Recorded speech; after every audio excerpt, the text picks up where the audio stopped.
Hey everyone, welcome back to Basta's Mind. Today we're diving into the hilarious history of elephants, like seriously hilarious, and the eccentric life of Don Jaime de Mora y Aragon. You know him, right? Spanish nobleman, bon vivant, elephant enthusiast. Okay, maybe not everyone's got a Don Jimmy poster on their wall, but trust me, this guy's wild. Picture this, a royal wedding, a sea of fancy hats, and Don Jaime casually strolling in on an elephant like it's no big deal. You think I'm kidding? I'm not. We're talking about the almost greatest wedding entrance of all time, people, so buckle up because we're about to embark on a wild ride through history filled with harmonica-playing elephants, gladiator elephants, and one very determined Don Jaime. Trust me, you don't want to miss this. All right, let's talk about Don Jaime because this guy deserves his own reality show. We're talking about a Spanish nobleman with a penchant for the extravagant, a man who truly lived life on his own terms. And nothing screams I do things my way quite like showing up to your sister's wedding on the back of an elephant. Now, I know what you're thinking. Jimmy, did this guy really try to crash a royal wedding on an elephant? And the answer, my friends, is a resounding almost. You see, Don Jaime's sister was none other than Fabiola de Mora y Aragon, who, get this, became Queen Fabiola of Belgium. Talk about a high-profile wedding, right? So picture it. December 1960, Brussels is buzzing, the world is watching, and Don Jaime decides what this momentous occasion needs is an elephant. Not just any elephant, mind you, but a decked-out, majestic elephant fit for a king, or in this case, a queen. I mean, can you imagine the look on everyone's faces? He pictured himself, dapper as ever, riding in on this magnificent creature, stealing the show and giving his sis a wedding gift for the ages. Talk about a best brother ever, am I right? He probably even had a tiny top hat picked out for the elephant. But alas, it was not meant to be. Apparently, someone, probably a party pooper with no sense of adventure, convinced Don Jaime that maybe, just maybe, an elephant wasn't the most appropriate plus one for a royal wedding. Can you believe it? I mean, I'm all for tradition, but come on. Imagine the photos, the stories, the sheer audacity of it all. It would have been legendary. But hey, that's Don Jaime for you, always the life of the party, even if the party never quite got the elephant memo. All right, hold on to your togas because we're traveling back in time to ancient Rome. And no, we're not talking about boring old history lessons here. We're talking about gladiators, emperors, and you guessed it, elephants. Big, powerful, sometimes cranky elephants in the middle of a Roman arena. Now, everyone knows about gladiators fighting each other, but elephants? They were like the rock stars of the ancient world, the ultimate crowd pleasers. Imagine the ground shaking as these massive creatures lumbered into the Colosseum, their tusks sharpened, their bodies armoured for battle. Talk about a spectacle. The Romans, they knew how to put on a show. They'd pit these elephantine warriors against tigers, lions, even armies of gladiators. Can you imagine the chaos? The dust, the roars, the sheer terror in the eyes of that poor gladiator who drew the short straw and had to face an elephant. And it wasn't just about brute force. Oh no, the Romans, they liked their elephants with a side of showmanship. They trained them to do all sorts of crazy tricks. I'm talking picking up objects with their trunks, bowing to the emperor, maybe even doing a little dance if the crowd was lucky. They even had these guys called elephantaires who were basically elephant whisperers. They'd ride on top of the elephants, guiding them through the chaos of battle, making sure they didn't accidentally step on the emperor. Can you imagine having that job description? Must love animals, comfortable with heights, and proficient in elephant whispering. But it wasn't all fun and games. These elephant gladiators, they were symbols of power, of Rome's might and dominion over the natural world. They were a reminder that the Roman Empire, well, they had elephants, and you didn't. Okay, folks, get ready to have your minds blown because we're about to enter the wonderfully weird world of musical elephants. And no, this isn't some Disney movie magic. This is real life, people. Picture this, 1960s Thailand, lush jungles, the sounds of nature, and a harmonica-playing elephant. You heard me right, a harmonica-playing elephant. This wasn't just some circus act, folks. This was a full-on musical prodigy.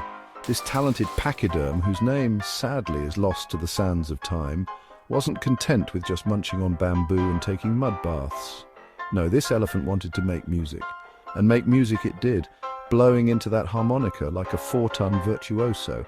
Now, I don't know about you, but I can barely play hot cross buns on a recorder. This elephant, though, this elephant was a natural. It could probably give James Brown a run for his money with those soulful toots. I can just imagine the tourists flocking from all over to witness this musical marvel. Picture them there, jaws on the ground, cameras flashing as this gentle giant serenaded them with its trunk-powered tunes. Talk about a once-in-a-lifetime experience. Sadly, no recordings of this musical maestro seem to exist. Can you imagine if we had this elephant dropping a jazz album? It would be a chart topper for sure. Platinum records, Grammy nominations, the whole shebang. But hey, maybe it's for the best. Some things are better left to the imagination, like a harmonica-playing elephant chilling in the Thai jungle, just jamming out. All right, everyone, it's time to get serious for a minute because we're talking about World War II. But don't worry, this isn't your typical history lesson. This is a story about bravery, resilience, and you guessed it, elephants. That's right, folks. Elephants played a crucial role in World War II, especially in the dense jungles of Burma. These weren't your average zoo animals, though. These were war elephants, tough as nails, strong as tanks, and ready to do their part. Imagine this. The year is 1942, the Japanese army is advancing, and the Allies need all the help they can get. Enter the elephants. These magnificent creatures, over 2,000 of them, were recruited to haul supplies, clear paths, and transport troops through terrain that would make a jeep cry. They were the ultimate all-terrain vehicles, able to navigate treacherous mountain paths, dense jungles and raging rivers, all while carrying tons of supplies on their backs. Talk about heavy lifting. They were practically invincible too, shrugging off those pesky Japanese bullets like they were nothing. But these elephants were more than just muscle. They were intelligent, loyal companions to the soldiers who depended on them. They could sense danger, clear minefields with their trunks, and even provide comfort to wounded soldiers. They were, in every sense of the word, heroes. Sadly, like many war heroes, the contributions of these brave elephants often get overlooked.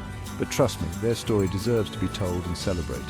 They faced danger head-on, never backed down, and proved that sometimes the biggest heroes come with trunks and tusks.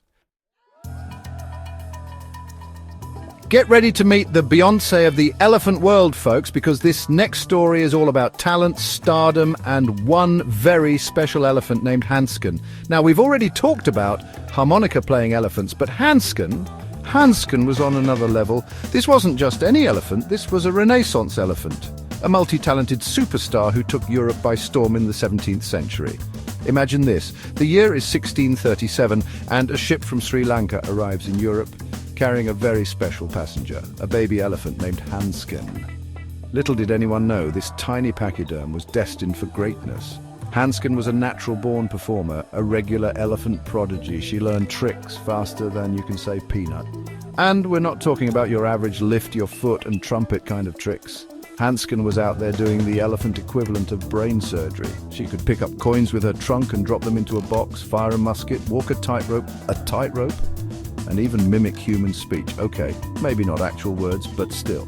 That's 36 more tricks than I can do.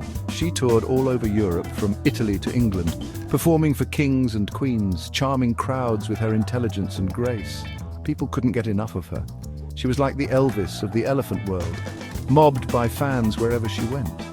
They even wrote poems about her. Imagine that, an elephant being the muse for some of the greatest literary minds of the time. Sadly, like all stars, Hansken's time in the spotlight eventually came to an end. But her legacy, that lives on, a testament to the incredible intelligence and talent of these magnificent creatures. And there you have it, folks, a wild ride through history with some of the most amazing elephants to ever grace our planet. From almost wedding crashers to war heroes to musical prodigies, elephants never cease to amaze. So next time you see an elephant at the zoo, just remember they're more than just big ears and a trunk full of peanuts. They're intelligent, compassionate creatures with a history as rich and diverse as our own. Thanks for watching. If you enjoyed this video, don't forget to like and subscribe to Basta's Mind for more amazing content. See you next time.